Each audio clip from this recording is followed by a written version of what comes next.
ఇట్లా చేయి పెట్టేసి పుష్ప అన్న. బ్రీత్ వరకు హ్మ్. గుర్తొచ్చే లేదమ్మా, మూమెంట్ ఏంటి? ప్రతి క్షణం, ప్రతిరోజు తనతో గడిపినయన్నీ నాకు మధుర క్షణాలే.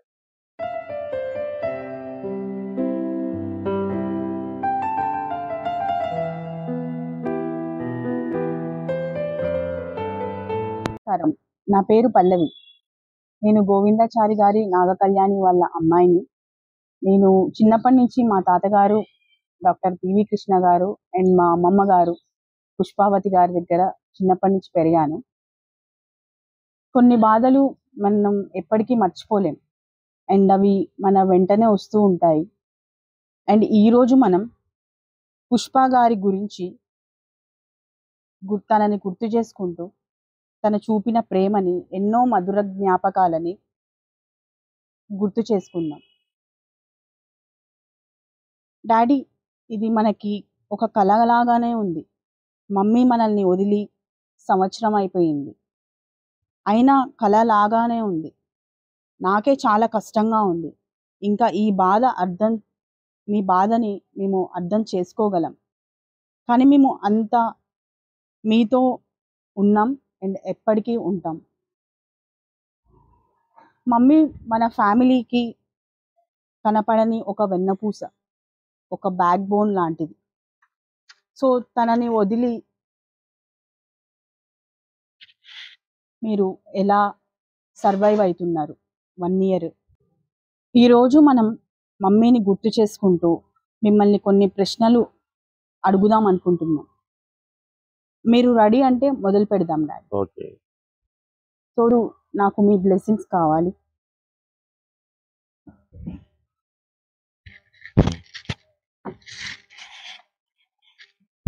ఇప్పుడు మేము అడిగే క్వశ్చన్స్లో మేము తెలుసో తెలియక ఏమన్నా బై మిస్టేక్ మిమ్మల్ని తప్పుగా అడిగితే మమ్మల్ని ముందే క్షమించండి. So first question daddy, mummy చనిపోక ముందు మీ లైఫ్ ఎలా ఉండేది? అంటే మమ్మీని మ్యారేజ్ చేసుకోకముందు నేను ఒక చిన్న కంపౌండర్ని. ఆ రోజు నా జీతం 35 రూపాయలు. ఆ విషయం తనకు కూడా తెలుసు. మాకు రిలేషనే, వరుసకి నాకు మేనకోడలు వరుస అవుద్ది. అయినా నన్ను నమ్ముకొని నాతో మ్యారేజ్కి ఒప్పుకొని వచ్చింది. వచ్చినప్పటి నుంచి కూడా ఆమె వచ్చిన పెళ్ళైన ఒక 2 నెలలకి నేను హాస్పిటల్ బిగిన్ చేశాను. అప్పుడు ఉండటానికి కూడా ఇల్లు లేదు. మా అమ్మ వాళ్ళ ఇంట్లోనే గుడిసె ఉండేది. అక్కడ పడుకోలేక హాస్పిటల్లో పడుకొని అక్కడికి వెళ్ళేవాళ్ళం. అలా ఒక 3 నెలలు గడిచిపోయింది. ఇంతలో వేరే ఇల్లు తీసుకున్నాను. ఆ ఇల్లు తీసుకున్న దగ్గర నుంచి మా జీవిత స్టైల్ మారిపోయింది. నా ప్రాక్టీస్ బాగా పెరిగింది. ఏది ఏమైనా ఆమె నాకు చేసుకున్న దగ్గర నుంచి కూడా నాకు అన్నీ కలిసి వచ్చాయి. ఆ రోజు నుంచి ఈ రోజు వరకు సంపాదించుకుంటూనే వచ్చా. ఏ రోజు నష్టపోలేదు ఆమె ఉన్నప్పుడు కూడా. తను కూడా నా కోసం చాలా త్యాగం చేసింది. ఫస్ట్ ఏంటంటే మా మ్యారేజ్ అయిన 3 నెలలకే అప్పట్లో డి ఫార్మా అనేది ఉండేది. ప్రతి జిల్లా నుంచి ఒక బీసీ మహిళకి సీట్ ఇవ్వండి అని చెప్పేసి గవర్నమెంట్ అలౌ చేస్తే, ఇక్కడున్న ఎంప్లాయ్మెంట్ ఆఫీసర్ నాకు మంచి ఫ్రెండ్ కాబట్టి బావ అంటూ మాట్లాడేవాడు. తను బావ చెల్లిని పంపిద్దాం అని చెప్పంటే తను అలాట్ చేశాడు. అప్పటికి తను 3rd మంత్ ప్రెగ్నెన్సీ. సో అయినా చదివిద్దామని చెప్పేసి హైదరాబాద్ వెళ్ళాం. అక్కడ సమ్ అదేంటి ఎగ్జిబిషన్ గ్రౌండ్స్లో కాలేజీ వెళితే తన డెలివరీ, తనకి ఎగ్జామ్ ఒకే టైం వస్తున్నాయి, ఒకే నెలలో. ప్లస్ వాళ్ళు ఏమన్నారు, తను ఇక్కడ హాస్టల్లోనే ఉండాలి, మీరు అక్కడి నుంచి అప్ అండ్ డౌన్ అంటే కుదరదు. ఆ రోజుల్లో లేవు అవన్నీ. అంటే సరేనని చెప్పేసి వద్దనుకొని మేము ఒక లెటర్ రాసిచ్చాం. ఇలా ప్రెగ్నెంట్గా ఉన్నాను, ఇప్పుడు నాకు కుదరటలేదు, మరి ఏదైనా అవకాశం ఉంటే నాకు ఇవ్వండి అని చెప్పి రాసిచ్చి ఇచ్చాం. అది అయిపోయింది. అది అయిపోయిన తర్వాత మా ఫస్ట్ పాప అపర్ణ పుట్టింది. అపర్ణ పుట్టిన కొన్ని నెలల తర్వాత రెండో పాప కూడా అయింది, శ్వేత. అప్పటికి 89 అనుకుంటా. సింగరేణి కాలేజ్ నుంచి ఒక కాల్ లెటర్ వచ్చింది, మీరు ఎల్డీ కమ్ టైపిస్ట్గా మీకు ఎలిజిబుల్ ఉంది, వచ్చి రిటర్న్ టెస్ట్ రాయండి అని. వెళ్ళి రాసాం. రాయగానే పాస్ అయింది. పాస్ అవ్వగానే మీకు ఓరల్ ఇంటర్వ్యూ ఉంది రండి అన్నారు. వెళ్ళాం. వెళ్తే మా అదృష్టం అనేది నిజంగా కలిసి వచ్చే రోజు వస్తే అదృష్టం అట్లా ఉంటుంది. మేము వెళ్ళి కూర్చున్నాము. లంచ్ టైం అయింది. లోపల నుంచి employment officer Subbarao, district educational officer Subbaramamma and collieries manager garu ముగ్గురు బయటకు వచ్చారు. వీళ్ళిద్దరు నన్ను చూసి ఏంటి మీరు ఇలా వచ్చారని అడిగారు. ఇట్లా సంగతి అని చెప్పా. సరే మీరు వెళ్ళి లంచ్ చేసి రాబోండి అన్నారు. లంచ్ చేస్తే 2:30కి వచ్చాం. 3:30కి పిలిచి మాకు ఆ సుబ్బారావు అనేది మాకు బాగా క్లోజు. అరే బావ నీకు అపాయింట్మెంట్ లెటర్ ఇచ్చాను, చెల్లిని తీసుకుని ఎమ్మటే పోయి మణుగూరు పోయి జాయిన్ చేయమన్నాడు. ఒక స్కూటర్ వేసుకుని వెళ్ళాం, చేతి స్కూటర్. కరెక్ట్గా వెళ్ళిపోయాం. వెళ్ళిపోయేటప్పుడు అప్పుడే స్కూల్ తాళం వేస్తున్నారు. తాళం వేస్తుంటే వీళ్ళ సంగతి అని ఆయన హెడ్ మాస్టర్గా జాయిన్ చేసుకున్నారు. సార్ ఎక్కడ ఉండాలో చీకటి పడుతుంది అంటే ఇక్కడి నుంచి బండారుగూడెం 10 కిలోమీటర్లు ఉంటుందండి, అక్కడికి వెళ్ళండి, రూమ్స్ ఉంటాయి అనగానే అక్కడ ఒక అమ్మాయి వచ్చింది. మీరు కృష్ణ డాక్టర్ కదండి అని అడిగింది. నేను ఆశ్చర్యపోయా, ఎవరి అమ్మాయి అని అడిగితే తను నేను మీరేనండి 10th క్లాస్ వరకు నేను అక్కడే ఉన్నాను రికాబజార్లో, మీ పేషెంట్ని అన్నది. ఏంటి సార్ అంటే ఇట్లా సంగతి అన్న, మీరేం దిగులు పడకండి, రండి నా కోటకి వెళ్దామని చెప్పి ఆ అమ్మాయి కోటకి తీసుకెళ్ళి అక్కడ నన్ను ఉంచింది. పొద్దున్నే తను అక్కడ వదిలేసి నేను వచ్చా. వచ్చిన దగ్గర నుంచి ఈ ముగ్గురు పిల్లలకి జ్వరాలు సర్దుపోసింది, నానా హంగామాగా ఉన్నారు ఈ ముగ్గురు కూడా. ఇంకా తను ఒక వారం ఉండి వచ్చింది. వచ్చిన తర్వాత ఇంకా వీళ్ళని చూసి వీళ్ళందరికీ జ్వరాలు అయి తగ్గేటప్పుడు వారం 10 రోజులు అయిపోయింది. ఆ సార్ ఏమో ఊరికే వచ్చి అడుగుతున్నాడు, ఫోన్ చేస్తుండు. ఇంకా తను కూడా కొన్ని రోజులు ఆలోచించుకున్న తర్వాత ఈ ఉద్యోగాలు ఇవి వద్దులేండి. అప్పుడు జీతాలు కూడా పెద్దగా ఉండేవి కావు, 16,000 ఏమి ఇచ్చేవాళ్ళు జీతం. వద్దులేండి, ఎట్నో ఎలా తీసుకుందాం, మా ప్రాక్టీస్ కూడా బాగుంది కదా అని చెప్పేసి ఆ ఉద్యోగం కూడా వదిలేసింది. నిజంగా ఆ ఉద్యోగం కనుక ఉండుంటే ఆడ తను లేకపోయినా నాకు ఒక 40,000 రూపాయల పెన్షన్ వచ్చేది తన ద్వారా. అది బ్యాడ్ లక్ అయిపోయింది. ఇంకా అప్పటి నుంచి మాకు ఏది వెనక్కి అడుగేసేది లేదు. ప్రతిదీ మా ఇంట్లో ఎన్నో పెళ్ళిళ్ళు అయినాయి. వాళ్ళ అక్కని తెచ్చి ఇక్కడ పెట్టుకుంటే వాళ్ళ అక్క భర్త చనిపోయాడు, వాళ్ళ పిల్లల్ని ఇక్కడే ఉంచాం. అక్క పిల్లల్ని చూసుకుంటూ, తమ్ముళ్ళని చూసుకుంటూ, ఇంకా పిల్లల్ని చూసుకుంటూ అట్లా గడిచిపోయింది. ఎవరికైనా సహాయం చేసేదే కానీ ఎవరి దగ్గర నుంచి చేయి చాపేది కాదు. అందరికీ సాయం చేసింది, అందరి పెళ్ళిళ్ళు చేసాం. సుమారు 7 పెళ్ళిళ్ళు అయినాయి మా ఇంటి ముందు. మేము 6గురికి కాళ్ళు కడిగాం. మా 3 పిల్లలు, వాళ్ళ అక్క పిల్ల ఒక అమ్మాయి, ఇంకొక వాళ్ళ చిన్ని కూతురు ఒక అమ్మాయికి, 3గురికి ఒడుగులు చేశాం. అది కాకుండా నా మేడగోడల పెళ్ళి ఇక్కడైంది. అట్లా ప్రతి ఫంక్షన్ మా ఇంట్లో దేదీప్యమానంగా జరిగిపోయింది. ఎలాంటి ఇబ్బందులు లేవు. కానీ చివరికి ఇట్లా జరుగుద్దని ఊహించలా. తను ఉద్యోగం లేదు కదా అని చెప్పి ఊహించినంత సంపాదించుకున్నా నేను, నా భార్య బతకడానికి ఉంటాయని. ఆమె వచ్చిన దగ్గర నుంచి నాకు ఎలాంటి నష్టం కానీ కష్టం కానీ లేదు. ఆమె నా జీవితంలోకి వచ్చిన దగ్గర నుంచి నన్ను మార్చింది. ఆమె వచ్చిన దగ్గర నుంచి నా మనవరాలు పెళ్ళిళ్ళు చేశాను, వాళ్ళ పిల్లల్ని చూశాను. ముని మనవరాళ్ళని చూసింది సంతోషంగా. కానీ భగవంతుడు మాకు ఇంతటితోటే అని చెప్పేసి ఫుల్ స్టాప్ పెట్టాడు, కానీ తట్టుకోలేకపోతున్నాం. ఫస్ట్ టైం మీరు ఎక్కడ కలిశారు అండ్ మీ రిలేషన్షిప్ ఇంత స్ట్రాంగ్ గా ఉండడానికి గల కారణాలు ఏంటి? ఒకటే రీజను, తను నన్ను మ్యారేజ్ చేసుకుంటానంటే ఫస్ట్ వెళ్ళి నేను అడిగాను. అఫ్కోర్స్ ఈ విషయంలో కొంచెం చెప్పాలి. నేను ఫస్ట్ నాకు లవ్ మ్యారేజ్. అప్పుడు నాకు కళ్యాణి పుట్టిన తర్వాత 1 ఇయర్కి ఆమెకి యూటరస్ క్యాన్సర్ వచ్చింది. క్యాన్సర్ వచ్చిన 1 ఇయర్కి ఆమె చనిపోయింది. అంటే తనతో నేను ఉన్నది ఒక 3-4 సంవత్సరాలు. ఈ విషయం అంతా కూడా తనకు తెలుసు.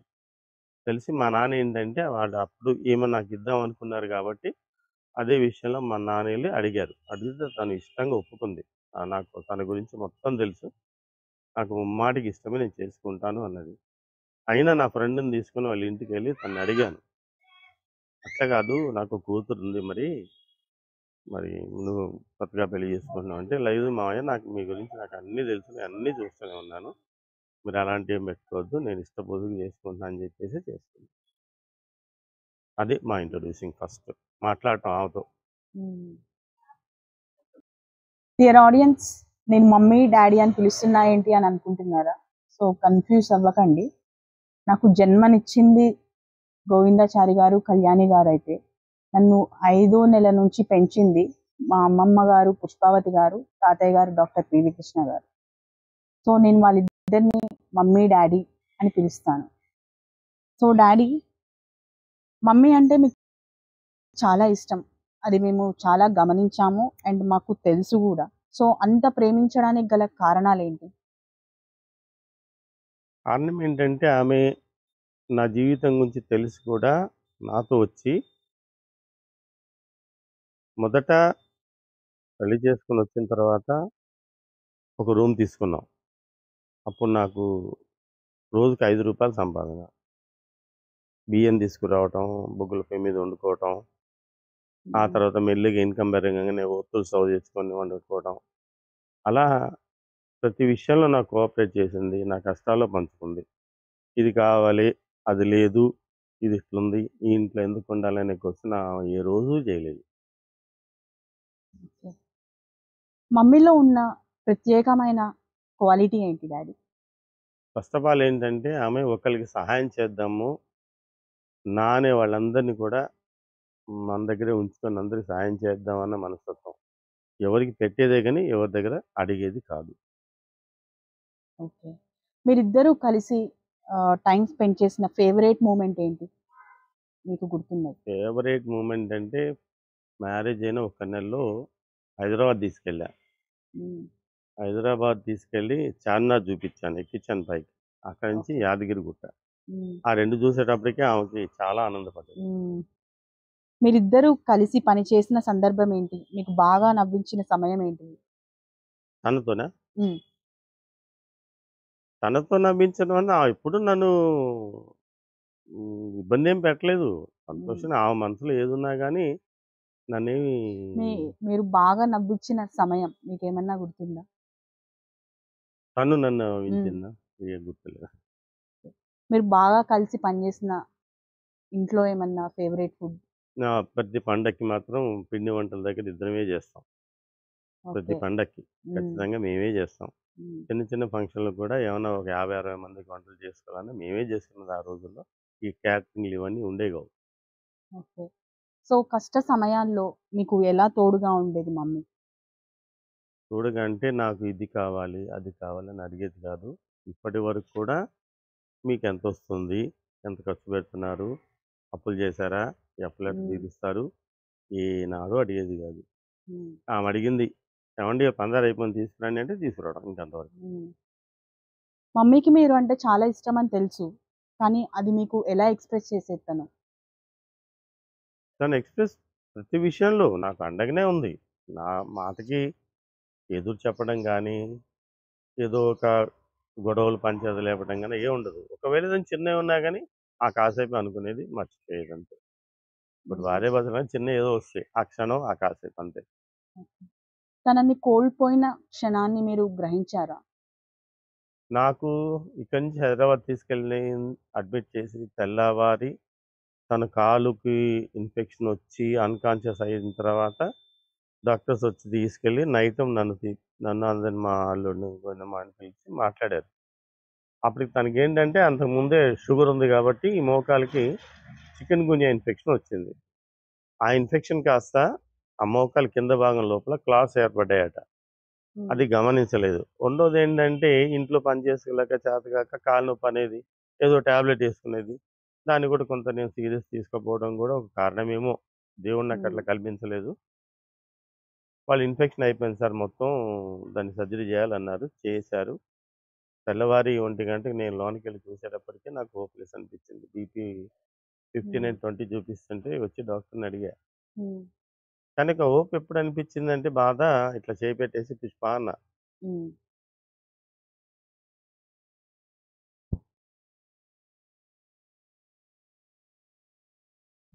తను ఏడ్చింది. అంతే. మనం ఈ సమయాల్లోనే చాలా స్ట్రాంగ్‌గా ఉండాలి. అండ్ మీరు మాకు చాలా అండగా ఉండాలి. మమ్మీ మీతోనే ఉంది అని ఎప్పుడైనా ఫీల్ అయ్యారా? ఇప్పుడు చనిపోయిన తర్వాత ఇప్పటిదాకా నాతోనే ఉంది.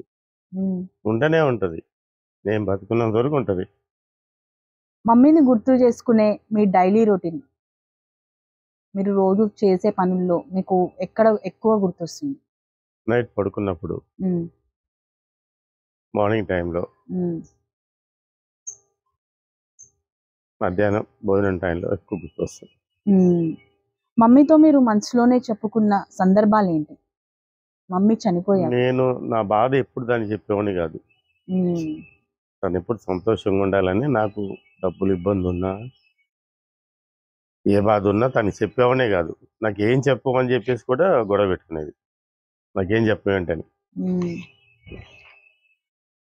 మమ్మీ మీకు డ్రీమ్స్ లో వచ్చిందా చనిపోయాక? ఒక 3 times కనిపించింది. ఉమ్, మేము కాశీ వెళ్ళొచ్చాము. వెళ్ళొచ్చిన తర్వాత ఒకరోజు తెల్లవారుజామున ఏదో కల వచ్చింది. ఉమ్, అందరం కలిసి ఒక ఫంక్షన్కి వెళ్ళామంట. చిన్ను నేను వెళ్ళొస్తానే అంటుంది. ఉమ్, ఇదేంటి అమ్మ వెళ్ళొస్తా అంటుంది ఏంటే చిన్ను అన్న, ఇంకా నా కళ్ళు తెచ్చు అంతే. ఆ తర్వాత మధ్యలో ఒక్కరోజు కనిపించింది అంతే. ఉమ్.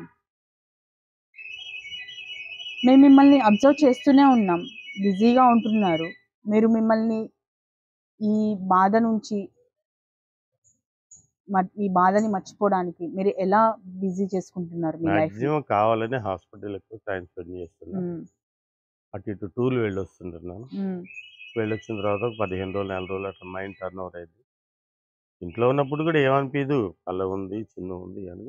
అప్పటికున్నప్పుడు కొంచెంసేపు మైండ్ డైవర్ట్ అవుతుంది. కొంచెం ఈ యాంగ్జైటీ టాబ్లెట్స్ కొన్ని ఉంటాయి, అది ఒకటి వేసుకుంటే ప్రశాంతంగా ఉంటుంది, పడుతుంది. సో మమ్మీ మీకు చెప్పిన హ్యాబిట్స్ లో మీరు ఏం ఫాలో అవుతున్నారు ఇప్పుడు? వద్దనుకుందే ఫాలో అవుతున్నా. నువ్వు డ్రింక్ చేయొద్దు అనేది అదే ఫాలో అవుతున్నా. అంటే ఎందుకు అంటే ఇంక నేను బతకలేను లేకుండా. 100% చాలా కఠినమైన రోజుల్లో మీకు బలాన్ని ఇచ్చింది ఏంటి? పుష్పమ్మ నా ధైర్యమే కదా. మమ్మీని కోల్పోయిన తర్వాత మీ జీవితం పైన మీ అభిప్రాయాలు చేంజ్ అయ్యాయా? విరక్తి వచ్చింది. ఇంతకుముందు సంతోషంగా ఉండేది, ఇంకా సంపాదించాలా, ఇంకా ఏదో చేయాలి. ఇంత ఆస్తి సంపాదించుకుంది కూడా, ఇంత బంగారం సంపాదించుకుంది కూడా తను ఉద్యోగం వదిలేసి వచ్చింది. నేను లేకుండా తను ఏ లోటు ఉండకూడదు అనే ఆలోచనతోటి నేను ఇంత ప్రాపర్టీని సంపాదించాను. ఇప్పుడు ఈ క్షణంలో మీరు సంతోషాన్ని దేనిలో వెతుక్కుంటున్నారు? కుటుంబాన్ని చూసి, పిల్లల్ని చూసి అంతే. మమ్మీ మీకు ఊరికనే చెప్పే మంచి మాటలు ఏంటి? ఎప్పటికీ మీకు గుర్తొచ్చే విషయాలు ఏంటి తన గురించి? వచ్చే విషయాలంటే ప్రత్యేకంగా ఏం చెప్పేది కాదు. అందుకని నేను కూడా టైం మెయింటైన్ చేసేవాడిని. హాస్పిటల్ పని చేయడం, ఇంటికి రావడం, మళ్ళీ హాస్పిటల్కి వెళ్ళటం. ఏదన్నా ఊరు వెళ్తే 1-2 రోజులు అయితే ఉండగలుగుతాం. 3వ రోజు నుంచి నువ్వు ఊరికి పోవద్దు, అన్ని రోజులు నేను ఉండలేను అంటూ ఉండేది. సో ఎవరైనా లైఫ్ పార్ట్నర్ని కోల్పోతే, వాళ్ళకు కూడా సేమ్ సిచ్యువేషన్ వస్తే మీరు వాళ్ళకి ఏం మెసేజ్ ఇస్తారు? ధైర్యంగా ఉండండి అని చెప్తాను మ్యాక్సిమం. అంటే ఏజ్ని బట్టి ఉంటుంది అది. 40 ఏళ్ళోడు భార్యను కోల్పోతే మళ్ళీ పెళ్లి చేసుకుంటాడు. 60 ఏడు చేసుకుంటాడు, 70 ఏడు చేసుకోలేడు. 70 వయసు వాళ్ళు ఏం చేస్తారు? ఏదో టైం పాస్ చేయడం, పిల్లల్ని చూసుకుంటూ అని చెప్పి ధైర్యం చెప్తాను అంతే. సో ఈ విషాదం నుంచి మిమ్మల్ని బయటపడడానికి మన కుటుంబ సభ్యులు ఏ పాత్ర పోషించారు? మ్యాక్సిమం అందరూ నాకు సపోర్ట్గానే ఉన్నారు. నాకంటే ఎక్కువ, తనకంటే ఎక్కువ కూడా మీరు కానీ, పిల్లలు కానీ, మా డాడీ బాగుండాలి, మా తాతయ్య బాగుండాలి, అసలు ఏమి లోటు లేకుండా జరిగింది. ఇప్పటి వరకు కూడా ఏ లోటు లేదు. సో మమ్మీ కుటుంబానికి నేర్పించిన ఎన్నో పాఠాల్లో మీ గ్రాండ్ సన్స్కి, గ్రాండ్ డాటర్స్కి ఏం తెలియాలి అనుకుంటున్నారు? ఇంపార్టెంట్ పాఠం ఏంటి? అంటే మమ్మీకి ఏంటంటే నా పిల్లలు, నా మనవరాలు కూడా నాలాగానే ఉండాలి. ఇల్లు, భార్య, పిల్లలు. అంటే వెనకట తరహా మనిషి. భార్య అన్నప్పుడు ఇల్లు చక్కబెట్టుకోవటం, శుభ్రం చేసుకోవటం, అంతేగాని బయట విషయాలు మనకు అనవసరం, భర్త వెళ్తున్నాడు, సంపాదించున్నాడు, తెస్తున్నాడు అనే ధోరణిలోనే ఉండేది. అందరూ కూడా ఒక సాంప్రదాయంగా, ఒక ఆడపిల్లలే కాబట్టి ఆ సాంప్రదాయంగా ఉండాలనేది తన కోరిక. సో మన కుటుంబం కోసం తను అనుకున్న పెద్ద కళ ఏంటి? తను కళ్యాణి మ్యారేజ్ చేసింది. ఇద్దరు తనకు తన చెల్లికి పెళ్లి చేసింది. మనవరాలికి చేసింది. అందరూ బాగున్నారు.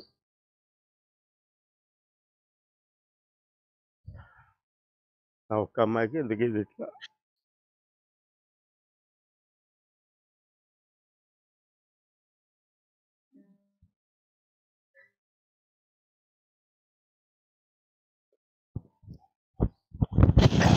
ఆ ఒక్క బాధ్యత తను బాధేస్తుంది. నాకు ఏ కోరికలు లేవు. అందరిలాగా నా పిల్లలు కూడా బాగుంటుంది.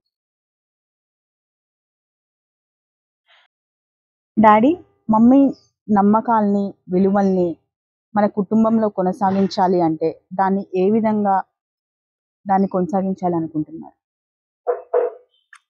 మ్యాక్సిమం ఇప్పటికి అన్ని తన కోరికల ప్రకారంగానే అన్ని జరుగుతూనే ఉన్నాయి. ఆ ఒక్క చిన్న విషయంలోనే ఆ రాత బాగాలే జరిగింది, కానీ మిగతా విషయాలు ఏమీ లేవు. పిల్లలందరూ కూడా నువ్వు పెరిగావు, నీకు పెరిగింది కళ్యాణి కానీ సిస్టమేటిక్గానే పెంచింది, సిస్టమేటిక్గానే ఉంచింది అందరినీ కూడా. కానీ ఏంటంటే దేవుడు తనకట్లా రాసింది కాబట్టి అట్లా జరిగింది. అంటే మమ్మీ మీకు ఏమైనా చెప్పిందా, పిల్లలు ఇలా ఫాలో అవ్వాలి, మన మనవళ్ళు మనవరాలు ఇలా ఉండాలి? అస్సలు ఏ రోజు చెప్పేది కాదు. తన మనసులో ఉంచుకునేది ఇట్లుండాలి అట్లుండాలి అనేది. అట్లే జరిగినాయి, కానీ చివరికి వచ్చేటప్పుడు ఈ ఒక్కటే తన మనసుని బాగా గుర్తేసింది. మమ్మీ మన కుటుంబ బావు కోసం కఠిన నిర్ణయాలు ఏం తీసుకుంది? ఉద్యోగం వదిలేయటం, స్టడీ వదిలేసుకోవడం, ప్లస్ తాడు బొంగరం లేని నా ఎంట రావడం. తోడు మమ్మీతో గడిపిన ఒక క్షణాన్ని మళ్ళీ తిరిగి గడపాలి అనుకుంటే అది ఏంటి, ఏమై ఉంటుంది? తిరుపతి వెళ్ళినప్పుడు. తను ఎప్పుడు తిరుపతి వెళ్ళినా కానీ గుడి ఎదురుగానే కూర్చుందామండి. తను ఎక్కడ ఏం అడగదు, తిరుపతి పోదామని అడుగుద్దు, ఇంకేం అడగదు. ఆ ఊరు తీసుకపో ఈ ఊరు తీసుకపో అని కూడా అడగదు. ఓన్లీ తిరుపతి పోదాం. తిరుపతి పోతే నైట్ అక్కడ కూర్చోవాల్సిందే, వెళ్ళి 2-3 గంటలు గుడి ఎదురుగా కూర్చోబెట్టండి నన్ను అంటుంది. తన కోరిక అదొకటే. మమ్మీని మీరు కలిస్తే అవకాశం వస్తే ఇప్పుడు మీరు తనకి చెప్పాలి అనుకునే ఒక మాట? నాతో ఉండమని, నేను చచ్చిపోయేదాకా నాతో ఉండమంట. మమ్మీ మన చుట్టూ ఉందనే తెలుసు, తను మీతో ఏం మాట్లాడుతుంది అని అనుకుంటున్నారు? నన్ను గమనిస్తూనే ఉంటుంది.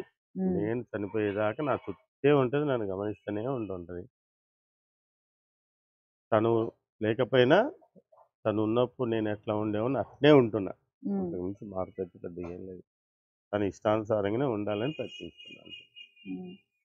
మమ్మీ ఎప్పుడైనా మిమ్మల్ని గమనిస్తూనే అని ఉంటుంది అని అనుకున్నారా? ఒకవేళ ఉంటే అది ఏ క్షణమై ఉంటుంది? ఇప్పుడు ఏ క్షణంలో? ప్రెసెంట్లో. ఇప్పుడు నేను నిద్రపోయినప్పుడు తప్ప ఎప్పుడు నన్ను గమనిస్తూనే ఉంటుంది. ఆత్మ అనేది నా చుట్టూ ఎప్పుడు వైబ్రేషన్ లాగా ఉంటూనే ఉంటుంది. అది ఖచ్చితంగా చెప్తున్నా, మమ్మీ మటుకు నన్ను వదిలిపోలేదు, పోలేదు, అంతే, పోదు. సో మమ్మీ జ్ఞాపకాలని మీరు ఎలా గౌరవించాలనుకుంటున్నారు? ఖచ్చితంగా చేస్తారు. తన కోసం నేను ఏం చేయడానికైనా సిద్ధమే. తన ఇష్టానుసారంగానే ఇప్పటివరకు జరుగుతుంది. ఇక ముందు కూడా పిల్లలందరినీ సెట్ చేయాలి. నాకు ఏదైనా అయ్యేలోపే వాళ్ళందరినీ, వాళ్ళకి ఇల్లు వాకిలి మంచి చెడ్డ, తన కోరిక కూడా అదే, పిల్లలు బాగుండాలా, ఎవరు ఇబ్బంది పడవద్దు అంతే. సో మమ్మీ విషయంలో మీరు గౌరవించిన విషయం చెప్పాలనుకున్నది ఏంటి? ఎవరు ఎన్ని అనుకున్నా నాకే సపోర్ట్ చేస్తారు. ఒకళ్ళ ఫంక్షన్ పోయినా ఇంకేదైనా పోయినా, అప్పట్లో వాళ్ళ మేనమ్మ వాళ్ళు అన్నారు, ఓ ఈమెగారు ఆయన పెళ్లి చేసుకుంది, ఏం బాగుపడదు, వాడికి ఏముందని చేసుకుందని హేళన చేశారు అందరూ ఫస్ట్లో. వాళ్ళ చుట్టాలు, వాళ్ళ మేనమ్మ వాళ్ళు, వాళ్ళందరూ కూడా. కానీ వాళ్ళ పెదనాన్న కూతురు ఒక్కదే జయమ్మ ఎప్పుడు వచ్చిపోతూ ఉండేది. ఆమె ధైర్యం అదే. నేను నమ్మి వచ్చాను, ఆయన నాకు అండగా ఉంటాడు, ఆ నమ్మకమే ఈ 43 ఏళ్ల జీవితాన్ని గడిపింది. మీరు తనకు చెప్పడం ఏమన్నా మిస్ అయ్యారా? ఒక ప్రౌడ్ మూమెంట్ ఏదైనా? మిస్ ఏం అవ్వలేదు. చెప్పాలనిపించదు తనకి, అది నా అడగదు, నేను చెప్పేది ఉండదు అట్లా. సో సపోజ్ ఒకవేళ మమ్మీ మీ పక్కన ఉంటే మీరేం చేస్తారు? ఎలా ఫీల్ అవుతారు? ఇప్పుడా హ్మ్. చాలా ధైర్యంగా ఫీల్ అవుతాను. హ్మ్. నాకు ఎదురు లేదని ఫీల్ అవుతాను. మమ్మీ మీకు ఒక విషయం చెప్పాలి అనుకోని చెప్పలేనిది ఉంటే అది ఏమై ఉంటుంది? మాక్సిమం ఏం లేదు కానీ హ్మ్. చిన్ను గురించే ఉంటుంది దానికి. ఇప్పుడు ఏం లేదు. ఓక్ ఎవరి గురించి ఇబ్బంది ఏం లేదు. హ్మ్. తను బాగుండాలనేది వేరే హ్మ్. ఏం హ్మ్. లేదు. హ్మ్. తను కూడా అందరిలాగా సంతోషంగా ఉంటే బాగుండేదనేదే తన కోరిక అంతే. వేరే ఏం లేదు. ఇప్పుడు ఒకవేళ మమ్మీ వచ్చి ఎక్కడికైనా నన్ను తీసుకువెళ్ళండి అంటే ఎటు తీసుకెళ్తారు? తిరుపతి. తిరుపతే దానికి. వేరే ఎక్కడికి అక్కర్లా. హ్మ్. ఎన్ని సార్లు సంవత్సరానికి 10 సార్లు తీసుకపోయినా తిరుపతే వస్తది. ఆ దుర్గమ్మ విజయవాడ కనకదుర్గ హ్మ్. Second one. మమ్మీ మీతో ఒక 10 మినిట్స్ టైమ్ స్పెండ్ చేయాలి అనుకుంటే మీరేం చేస్తారు? శాంతంగా కూర్చొని మాట్లాడతా దానితోటి. హ్మ్. అన్నీ మర్చిపోతా. ఇప్పుడు మీరు కాకుండా మమ్మీ ఎక్కువ ఎవరిని ఇష్టపడేది? తన ఫేవరెట్ పర్సన్ ఎవరు? మీరు పల్లవి. కాకుండా. పల్లవి నువ్వే. నువ్వే. Second person? చిన్ను. హ్మ్. ఒకవేళ మమ్మీ గణేష్. ఉంటే గణేష్ సెకండ్ గణేష్. థర్డు హ్మ్. చిన్ను అండ్ నిక్కీ. ఒకవేళ మమ్మీ ఉంటే ఒక సెలబ్రేషన్ కోసం మనం చాలా వెయిట్ చేసేది అది ఏమై ఉంటుంది? మేము అన్నీ బాగుంటే హ్మ్. షష్టి పూర్తి చేసుకోవాలనుకున్నాం. రెండోది హాస్పిటల్ కూడా హ్మ్. సెలబ్రేషన్ చేద్దాము. హ్మ్. ముందు షష్టి పూర్తి విషయంలో మటుకు చాలా ఇష్టంగా ఉన్నాం ఇద్దరం కూడా.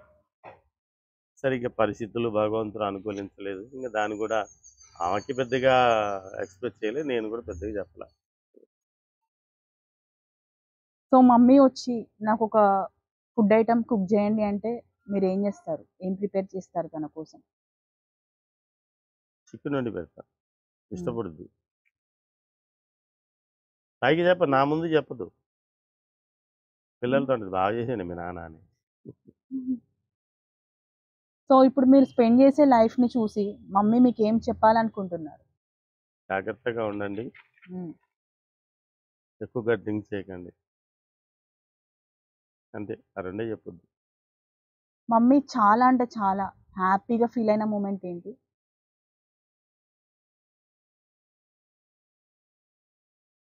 Happy moment Chinnu marriage. హ్మ్.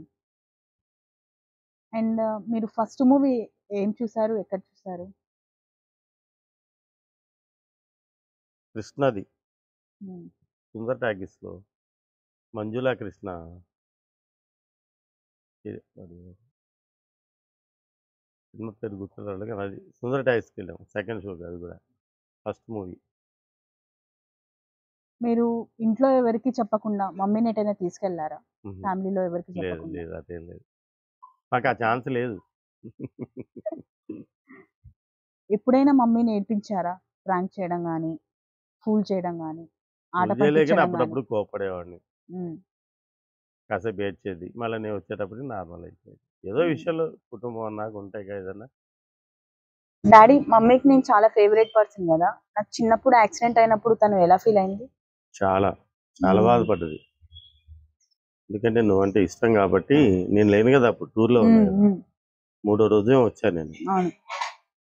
చాలా చాలా ఫీల్ అయింది. హ్మ్. ఎందుకో మరి ఆ భగవంతుడు నీ మీద అంత ఇచ్చాడు దానికి. హ్మ్. మమ్మీ మిమ్మల్ని ఏమని పిలుస్తారు? యావండి అంటది. నెక్స్ట్ ఎప్పుడు daddy marriage marriage day? 16th April year గుర్తుందా? 82. మీరు ఫస్ట్ సారీ తనకి ఎప్పుడు కొనిచ్చారు? ఏ colour? Bombay Dyeing sari maroon colour design. Hmm. Gold ఏమో 3 రింగుల ఎర్ర రాళ్ళతోటి ఒకటి. అంతే. హ్మ్. అయి ఎప్పుడు కొనిచ్చారు? శారీ మ్యారేజ్ అయిన ఫస్ట్ మ్యారేజ్ డేకి. హ్మ్. ఫస్ట్ మ్యారేజ్ డేకి అది చాలా మొన్నటి వరకు కూడా ఉంది బీరువాలో. మరి ఇప్పుడు కూడా ఉండే ఉంటదది. హ్మ్. దాచిపెట్టింది. మీరు ఫస్ట్ ట్రిప్ ఎక్కడికి వెళ్ళారు? అంటే యాదగిరిగుట్ట అని హైదరాబాద్. మమ్మీని మీరు డిస్క్రైబ్ చేయాలనుకుంటే ఒక 1 వర్డ్‌లో ఎలా డిస్క్రైబ్ చేస్తారు? అమ్మో చేయలేను. That's highly impossible.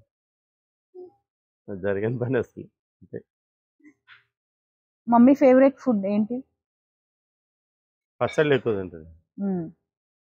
పచ్చళ్ళు. చికెన్ ఫిష్ ఒకటి. హ్మ్. ఫిష్ హెడ్ అంటే ఇష్టం తనకి. ఫిష్ హ్మ్. తల అంటే చాలా బాగా తింటది. తన ఫేవరెట్ మూవీ? మూవీ అంటూ ఏం లేదు దానికి. హ్మ్. అసలు సినిమా పిచ్చే లేదు దానికి. హ్మ్. సీరియల్స్ చూడదు, సినిమాలు చూడదు. హ్మ్. Favourite song? సాంగ్స్ కూడా అసలు పెద్ద పట్టించుకోదు. హ్మ్. ఏమైనా దేవుడి పాటలు వస్తుంటే పెట్టుద్ది.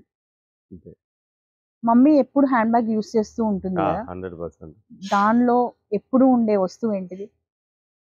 అన్నీ ఉంటే ఏ టు జెడ్. హ్మ్. ఇది ఉంది, అది ఉంది, అగ్గిపెట్టె కానించి, గుండు సూది కానించి, పిన్నిసులు కానించి, హ్మ్. బొట్టు బిళ్ళ దగ్గర నుంచి మొత్తం ఒక చిన్న దుకాణం ఉంటుంది అందులో. హ్మ్.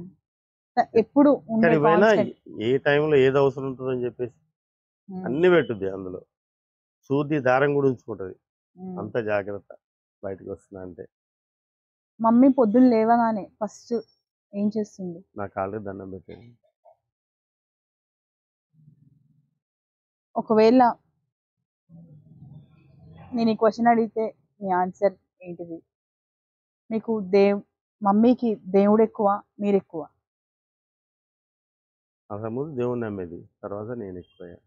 హ్మ్. సో, ఇప్పుడు అల్టిమేట్ ఆన్సర్ మీరే ఎక్కువ. 100% అది. మమ్మీ వెళ్ళాలి అనుకున్న ఫేవరెట్ ప్లేస్ ఏంటిది? తిరుపతే. హ్మ్. ఎన్నిసార్లకైనా అక్కడికే తీసుకెళ్ళంటుంది, అది విజయవాడ తీసుకెళ్ళంటుంది, ఇంకా రెండే. హ్మ్. మమ్మీ దేనికి ఎక్కువ భయపడుతుంది? ఒంటరితనానికి. హ్మ్. ఒకటి ఉండలేదు. ఎన్ని సార్లు మమ్మీ చెప్పినా మీరు చెయ్యని పనేంటిది? డ్రింక్ మానేయడం. దాచుకోవడం ఎందుకు మరి? మమ్మీకి కోపం వస్తే నవ్వించడానికి మీరు ఏం చేసేవాళ్ళు? నేను నమ్మించేవాడిని కాదు, హ్మ్. వచ్చేటప్పటికి తనే నవ్వుతుండేది. సో, లైఫ్ లాంగ్ మీరు మర్చిపోలేని మూమెంట్ ఏంటి తనతో? మీకెప్పటికి మీ లాస్ట్ బ్రీత్ వరకు గుర్తొచ్చే లేదమ్మా, మూమెంట్ ఏంటి? ప్రతి క్షణం ప్రతిరోజు తనతో గడిపిన అన్నీ నాకు మధుర క్షణాలే. హ్మ్. ఇప్పటికి నాకు 82 నుంచి రివ్యూ అవుతున్నాయి ఈ సంవత్సరంలో, అన్నీ హ్మ్.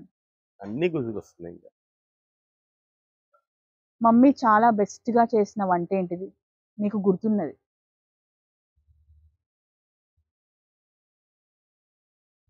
మొట్టమొదటిసారి పులిహోర చేసింది. హ్మ్. ఫస్ట్ అక్కడ వికారాబాద్‌లో ఉన్నప్పుడు పులిహోర చేసింది. బాగుండేది. ఒకవేళ టైమ్ మెషిన్ వచ్చి ఈ టైంలో మీకొక 3 ఛాన్సెస్ ఇస్తే, దేవుడు వరమిస్తే ఏం కోరుకుంటారు? మళ్ళీ మమ్మీ ఉంటే బాగా అనిపిస్తుంది. డాడీ ఇప్పుడు మీ దగ్గర టైమ్ మెషిన్ ఉంది. మీకు 3 ఛాన్సెస్ ఉంటే అవి ఏవి అనుకుంటారు? టైం మెషిన్‌లో ఎటన్నా జర్నీ చేయొచ్చు అన్నట్టు. ఆ! ఆల్రెడీ మీకు జరిగిపోయిన మూమెంట్స్. శ్రీపైన మూమెంట్ అనే కాదు, ఇప్పుడు టైం మెషిన్ అంటూ ఉండి నేను ఎటన్నా వెళ్ళాలనుకుంటే నేను మా పుష్ప దగ్గరికి వెళ్తాను. హ్మ్. మీకు ఆల్రెడీ జరిగిపోయిన మూమెంట్స్ అంటే అవి మీకు గుర్తొచ్చేవి. ఇంక ఆ మమ్మీతో ఇవి ఉన్న తప్ప. ప్రతి మూమెంట్ ఇక అది మర్చిపోలేని ఏం కావు. మర్చిపోవాల్సిన అవసరం లేదు కూడా. ఆ ఉన్న 43 ఏళ్ళు అన్నీ కూడా హ్యాపీ డేసే నాకు. ఏ రోజు ఈ సంసారం వద్దు, ఈ చికాకు నాకు వద్దని మనసులో నాకు ఏనాడు రాలా. సో, ఒకవేళ ఒక సూపర్ పవర్ మీకొస్తే ఇప్పుడు ఉమ్. మీరేం జేస్తారు? మమ్మీని తెచ్చుకుంటా. హ్మ్. ఎప్పుడు మీ పక్కన ఉండే మమ్మీ అండ్ హస్తికలు మీ చేతుల్లో. ఆ క్షణం మీకెలా అనిపిచ్చింది?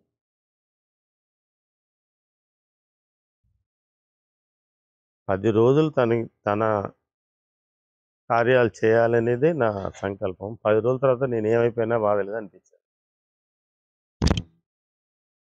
కానీ తర్వాత మటుకు వెనక్కి తిరిగి చూసుకుంటే నాకు పెద్ద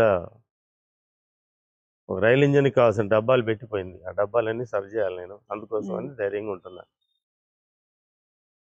మీరు ఇన్ని పుణ్యక్షేత్రాలు తిరిగారు కదా, ఏం కోరుకున్నారు దేవుణ్ణి? నా పుష్ప ఆత్మ సంతోషంగా ఉండాలి, నా మనవరాలికి మాటలు రావాలి, రెండే ముక్కలు. నేను ఎక్కడ పని ఇది చెప్తున్నా. నేను మీకు ఒక 2 చూస్ ఆన్సర్స్ ఇస్తాను, ఈ రెండిట్లో మీరు ఒకటే కోరుకోవాలి. 10 ఇయర్స్ మీ life extension or 10 hours time spend with mummy. Spend with mummy. Without mummy I can't live. So ఆ 10 ఇయర్స్ మీ లైఫ్ కంటే 10 అవర్స్ మమ్మీయే మీకు చాలు నాకు, ఎక్కువ. చాలు. కనీసం తను కనిపించినా చాలు నా కళ్ళు, ఒక ధైర్యం అనేది వస్తుంది. నా ధైర్యమే తను. తను ఇంట్లో ఉండి ఇల్లు చక్కబెట్టుకునేది, నేను తిరిగి వచ్చేవాడిని, సంపాదించుకునేవాడిని. ఎందుకు ఇలా జరిగింది అట్లా మా రాత అంతే.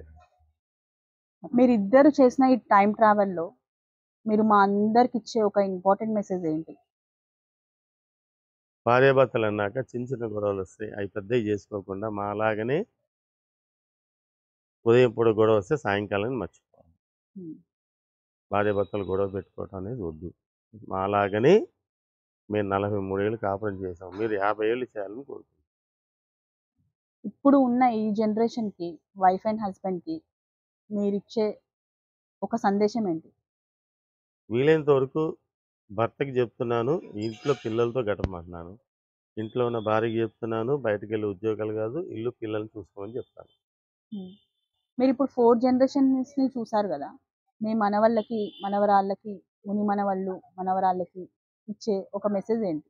ఇప్పటివరకైతే మనవరాళ్ళ వరకు మటుకు అన్నీ మా పుష్ప అనుకున్నట్టుగానే జరుగుతున్నాయి. ఇక ముని మనవరాళ్ళ విషయం అనేది మనం ఉండంగా మనకు తెలియదు. Daddy, let's go for other section. నేను ఇప్పుడు కొన్ని మీకు ఇమేజెస్ చూపిస్తా, అది ఎక్కడ ఎప్పుడు అని చెప్పాలి.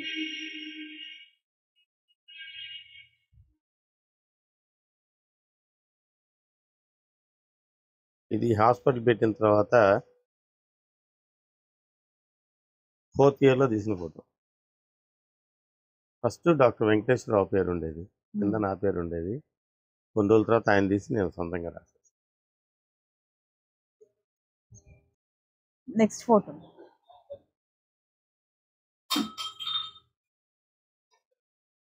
ఇది అను అప్పుడు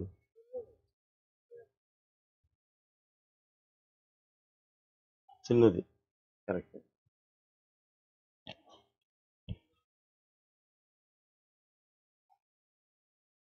ఇది నేను పోలీస్ క్వార్టర్స్ ఉంది, సెయింట్ జోసెఫ్ స్కూల్ దాటాక అక్కడ క్లినిక్ ఓపెన్ చేశాను. ఓపెన్ చేసిన తర్వాత 7 పేషెంట్, ధనలక్ష్మి గారు ఏమో పేరు, కనకాచార్య మావయ్య, అప్పుడు అను ఉంది. ఇక్కడ దానికి పాలు తాపిస్తుంది అదే రూమ్లో. ఈ తిరుపతిలో అనుతో దిగింది ఫస్ట్ ఫోటో. ఇది నేనే తీసా, కెమెరా నా దగ్గరే ఉంది. మీరు మా అందరికి ఒక ఇంపార్టెంట్ మెసేజ్ ఇవ్వాలనుకుంటే ఏమి ఇస్తారు? ఇప్పటి వరకు కళ్యాణ్ కానీ, అను కానీ, చిన్ను కానీ, నువ్వు కానీ మా ధైర్యంతో ఉన్నారు, మా లైఫ్ స్టైలే ఫాలో అయ్యారు. మమ్మీ లేదు, నేను లేకపోయినా మీరు అలాగే ఉండండి. మా లైఫ్ స్టైల్ని గుర్తు చేసుకుంటూ అదే ఫాలో కండి, బాగుంటుంది.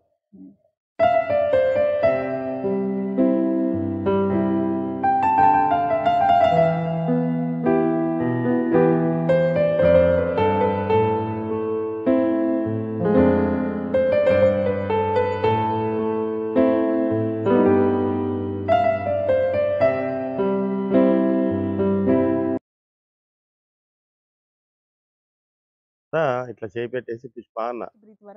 లేదమ్మా, ప్రతి క్షణం ప్రతిరోజు తనతో గడిపిన అన్నీ నాకు మధుర క్షణాలే.